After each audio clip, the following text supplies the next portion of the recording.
tidak berani mengambil keputusan akan diombang-ambingkan oleh keputusan orang lain. Benar nggak ya? Benar. Jadi kalau benar kita nggak berani ngambil keputusan, kita akan diombang-ambingkan oleh keputusan orang.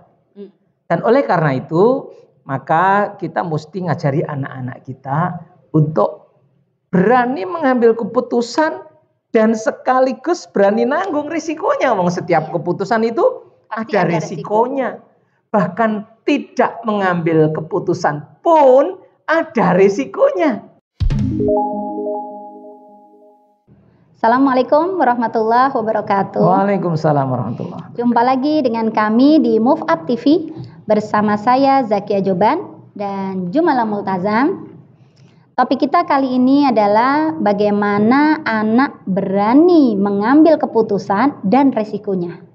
Pak Jumala, anak berani mengambil keputusan, berarti itu kan sebuah keberhasilan ya Pak? Berarti anak sudah bisa memilih pilihan. Yep. Dan di situ yang pasti semua pilihan pasti ada konsekuensinya kan? Yeah. Nah di sini sahabat muda, perlukah kita sebagai orang tua mengajarkan anak sejak dini untuk mengambil keputusan? Kalau menurut saya pribadi sih sangat perlu. Karena skill mengambil keputusan ini itu kita bisa latih anak-anak sejak anak-anak kecil. Karena nanti seiring usia mereka tumbuh penguatan mereka untuk mengambil keputusan. Di mana keputusan ini pasti ada diiringi dengan resiko atau konsekuensinya. Kalau menurut Pak Jumala gimana Pak? Betul.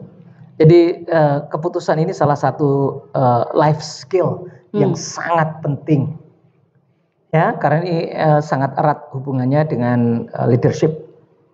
Baik memimpin orang lain maupun memimpin dirinya sendiri. Iya. Orang yang tidak berani mengambil keputusan akan diombang-ambingkan oleh keputusan orang lain. Benar nggak ya? Benar. Jadi kalau kita nggak berani ngambil keputusan, kita akan diombang-ambingkan oleh keputusan orang. Dan oleh karena itu, maka kita mesti ngajari anak-anak kita untuk berani mengambil keputusan dan sekaligus berani nanggung risikonya. Wong setiap keputusan itu pasti ada risikonya. Bahkan tidak mengambil keputusan pun ada risikonya. Gitu ya. Lelah. Jadi, iya. tidak mengambil keputusan Coba pun gini. ada risikonya. Coba gini. Banjir datang. Kamu memutuskan ngungsi apa tidak? Iya. Wes nggak usah ngapa-ngapain. Kita nggak usah ambil keputusan apapun. Terus diam saja. Loh itu sesungguhnya keputusan juga kan? Itu keputusan. Risikonya ya katut banjir. Berarti keputusan untuk tidak mengambil keputusan. Iya. Itu ya, risikonya ya kentir. Ya. Nah oleh karena itu mengajari anak sejak dini untuk berani ngambil keputusan ini penting. Iya. Karena memang untuk bekal mereka ketika nanti mereka dewasa mereka harus mengambil keputusan. Iya, dia ngerti apa yang harus dilakukan. Iya, gitu. Dan memang sahabat muda kita dalam kehidupan ini dari keputusan ke keputusan. Iya, banyak sekali kita harus dituntut mengambil keputusan. Iya, hidup ini kan tentang pilihan dan keputusan. Hanya dua. Ada pilihan, putuskan. Hanya itu hidup ini. Betul. Dan jangan sampai anak-anak kita ketika mereka dalam hidup, karena kita nggak selamanya bisa mendampingi mereka. Bisa menjadi tempat untuk mereka mengadu atau ini. Tetapi ketika anak sudah dibiasakan dengan memilih pilihan dan memutuskan dan juga siap menanggung resikonya. Iya. Ya.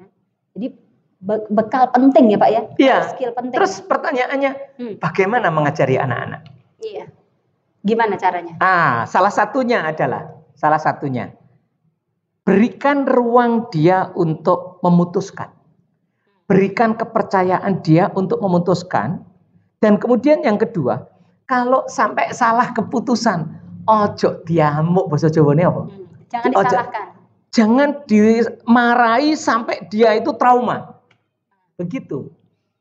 Ya sudah, wong kita kan ya sering mengambil keputusan salah kan? Salah itu kan juga proses kan Pak? Proses. Enggak salah keputusan terus langit runtuh kan ya? Enggak.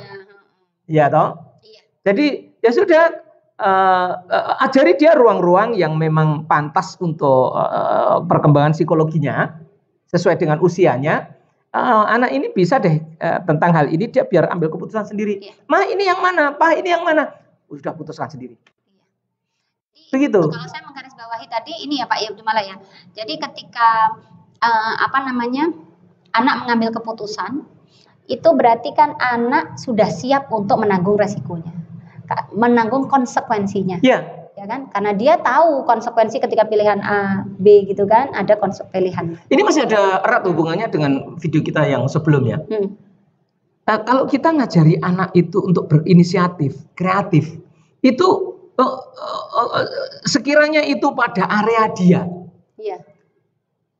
Kasih tahu permintaanmu hasilnya apa, biar caranya dia proses sendiri. Oh iya.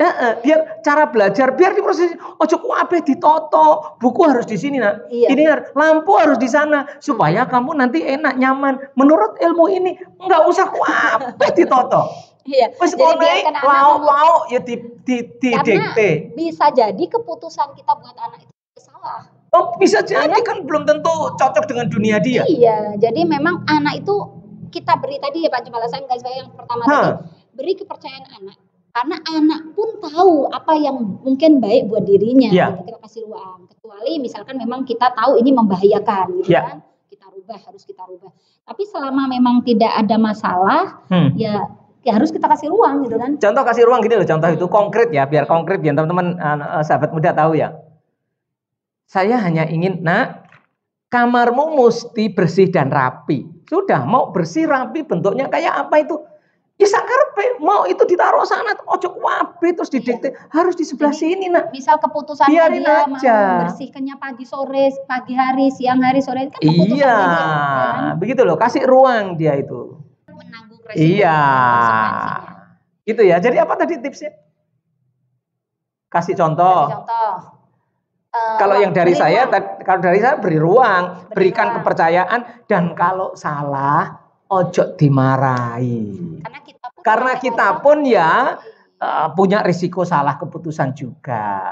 Begitu ya. Iya, tapi saya ingin berikan tips ini untuk orang tua, bukan untuk anak-anak. Bagaimana Pak caranya mengambil keputusan supaya minimizing kesalahan? Meminimalkan kesalahan. Yaitu putuskan dengan jangka panjang dan berdampak luas. Jadi pertimbangan kita itu jangka panjang. Kalau jangka pendek, kita ini banyak hal yang tidak terjangkau oleh pikiran. Tapi begitu kita memandang jangka panjang, maka keputusan kita ini akan lebih tepat. Lebih kecil kemungkinan kesalahan. Ini untuk orang tua. Ya, boleh juga nanti diajarkan kepada anak. Tapi kita sendiri itu kadang-kadang, Pak ini saya harus memutuskan apa? Putuskan yang jangka panjangnya baik. Juga ini Pak Jumala, saya mau menambahkan sedikit, kita orang tua juga menahan diri, termasuk saya juga terus belajar untuk menahan diri untuk tidak buru-buru mengambilkan keputusan buat anak. Jadi ya sudah, kita tahan dulu. Misalkan anak mengambil keputusan yang berbeda dengan kita kasih. Satu lagi tips untuk orang tua, jangan mengambil keputusan pada saat marah, wes itu. Oh iya. Jadi kalau begitu kamu gini aja, janganlah ngambil keputusan itu jangan pas marah, nanti kasihan. Biasanya emosional keputusannya tidak tepat, gitu ya. Dan tadi orang tua juga siap untuk ini ya Pak, siap untuk dikantor sama anak, gitu loh. Kalau anak sudah mengambil keputusan, jangan kita kasih ruang dan jangan disalahkan kalau salah. Nanti kalau dia sering disalahkan, dia nggak berani ambil keputusan, kasihan. Begitu sahabat muda. Ya. Jadi begitu pentingnya skill anak-anak untuk bisa mengambil keputusan, dan itu kita latih dari hal-hal yang sederhana, dari hal-hal kecil di sekitar keseharian. Demikian video kita kali ini, mudah-mudahan ada manfaatnya, dan sampai jumpa lagi di video berikutnya. Jangan lupa di subscribe dan dibunyikan loncengnya. Akhir kalam, Assalamualaikum warahmatullahi wabarakatuh.